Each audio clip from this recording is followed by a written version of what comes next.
what struck me was Ms. Raquel Pennington's testimony. She's a former friend of Ms. Heard's, and she told a story about, I suppose they were shopping for Thanksgiving accoutrements, something to prepare for Thanksgiving, and Ms. Heard struck her in the face, sort of out of the blue, which is, I thought was interesting, because that is one of those signs of borderline personality disorder where if a friend or a loved one isn't meeting your needs in that moment, people with borderline personality disorder can be very caring in their relationships as long as their needs are being met. They feel that their needs should be met when they want them met, at a specific level. And if they're not, then that anger, that sense of harm causes them to react. You indicated Miss Pennington was a former friend of, Yes. of Miss Heard. Is there a relationship between borderline personality disorder and intimate relationships?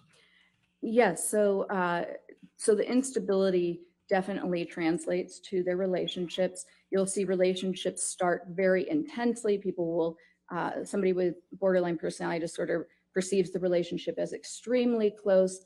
This pattern of idealizing and devaluing is definitely at play. They do this with their lovers and also with their friends. And so this is brutal. This might be the perfect person, their perfect soulmate friend, perfect soulmate partner, and their engagement in the relationship is very alluring, very charming to the other person. Whereas most of us can accept somebody as a whole, somebody who has a little bit of flaws, and still think this is my great friend who always constantly running late for dinner. The person with borderline personality disorder, things are in these extremes, this black and white, we call it splitting. And so that person goes from being idealized, the perfect person, to dumpster. They are totally devalued. They are the worst friend. They don't care anything about me. I have better people around. And then there will be a repair, because the person with this disorder does feel remorseful after they have these reactions, angry, tell their friend off. But over time, it wears away at these relationships.